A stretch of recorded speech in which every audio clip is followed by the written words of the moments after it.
Hola gente random, el día de hoy vamos a visitar una de las casas más antiguas de Santiago y que en su interior resguarda una máquina del tiempo.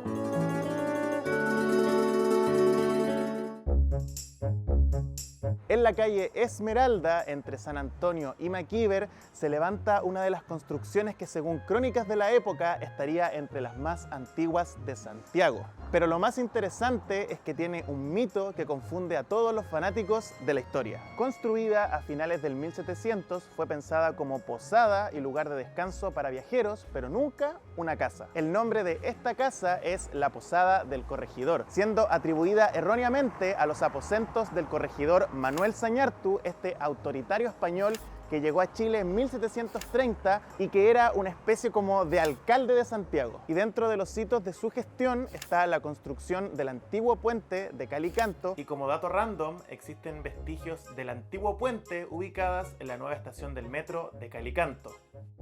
El corregidor Zañartu mandó a hacer unos altillos para vigilar la construcción del puente de Calicanto. Y ahí en la calle Ayavilú con General Maquena hay una placa en su honor con el escudo de la familia y un texto que reza: en este mismo sitio existieron hasta 1926 los altillos del corregidor Zañartu. Pero ¿de dónde viene el mito que el corregidor vivía acá? Una de las teorías más acertadas es que este lugar fue comprado en 1926 por Darío Zañartu Cavero, y ahí viene la confusión con el apellido Zañartu.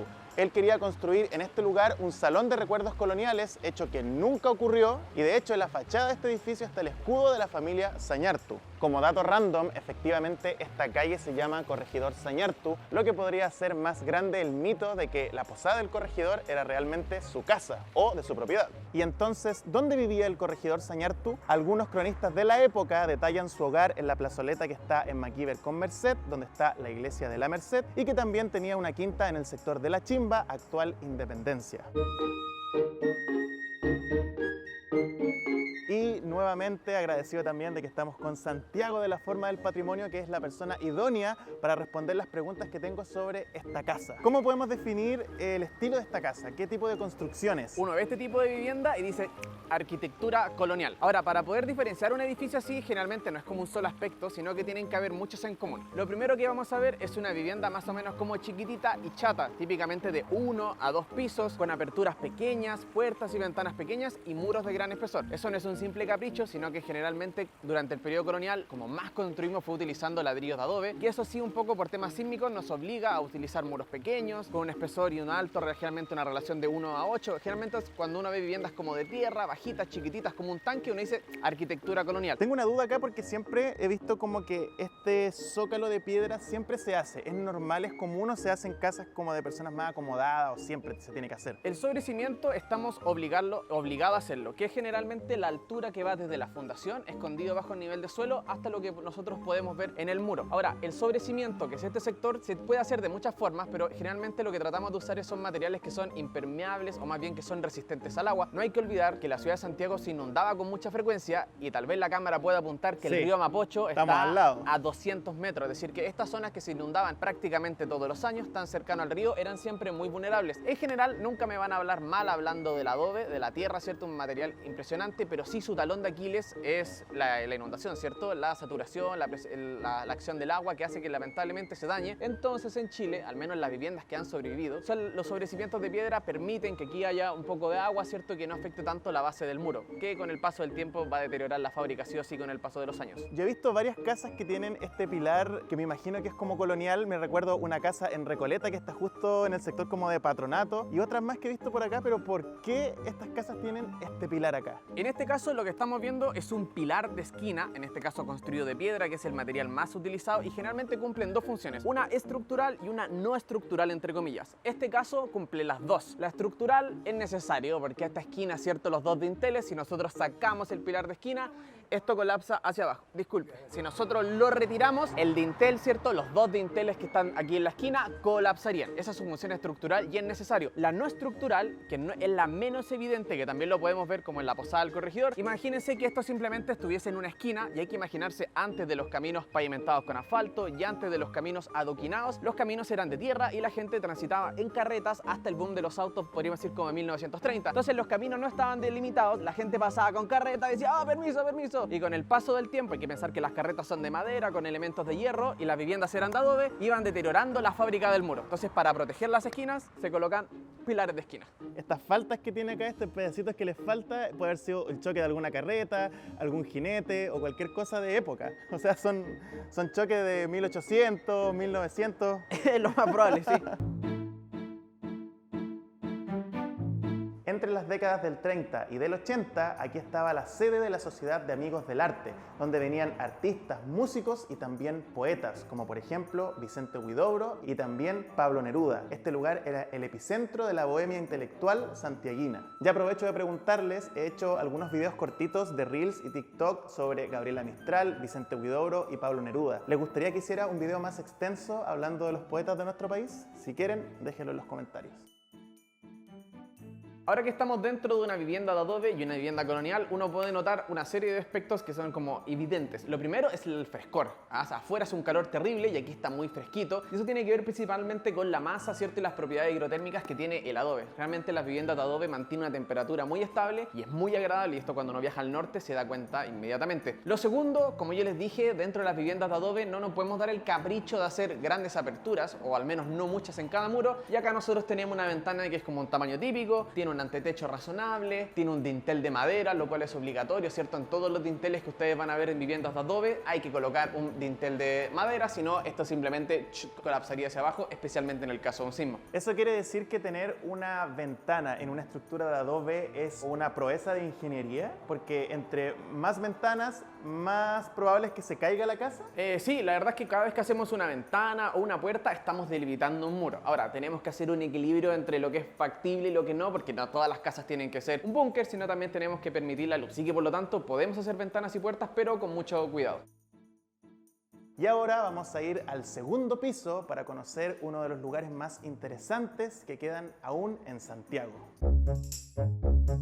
En 1970 fue declarada monumento histórico, posteriormente adquirida por el Banco del Trabajo y luego Banco Santander, quien la entregó en comodato a la Municipalidad de Santiago para ser usada con fines culturales, y la Municipalidad lo destinó para hacer una galería de arte. A día de hoy esta casa está completamente restaurada post terremoto del año 2010. Y lo más interesante es que la fachada de esta casa se ha mantenido igual por mucho tiempo, a tal punto que cualquier imagen que encontremos en internet va a ser un calco o un viaje en el tiempo, porque sigue exactamente igual. Tener viviendas coloniales de adobe igual es una proeza. Después del terremoto de 1647, donde se cae prácticamente toda la ciudad, se toma este consenso de decir, no, ¿saben qué? Lo vamos a hacer de un piso. Pero con el paso del tiempo y la gente se pone más temeraria, decide aumentar las viviendas de adobe de 1 a 2 pisos. Y en este caso la estructura de techumbre es una verdadera maravilla. Este tipo de configuración es lo que se conoce como una estructura de par y nudillo con el elemento inferior horizontal que se llama el tirante. Hay que entender que estos dos pares, con la carga del techo, si solamente uno coloca dos palitos, como dos barajas de carta cuando uno intenta hacer una pirámide, tienden a abrirse naturalmente y los muros colapsan hacia el exterior. Entonces hay una solución, que es colocar un tirante, como una especie de amarre que evita que estos dos pares se abran hacia afuera. Ahora, ¿qué hace el nudillo ahí? El nudillo tiene una particularidad bastante importante que permite utilizar pares de menor sección. No está evitando que estos muros se abran hacia afuera, sino es evitar de que los pares puedan resistir con una menor sección.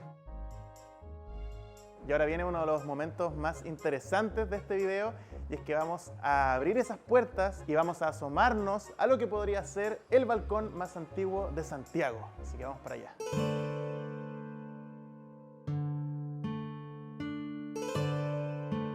A mí realmente me impacta estar caminando en un lugar que se ha mantenido intacto desde el 1700, 1800 más o menos. Imagínense cuánta historia ha pasado por estas murallas, por estas barandas, por este piso de madera. ¿Cuántos personajes históricos no habrán venido para acá? ¿Se habrán tomado alguna cosita?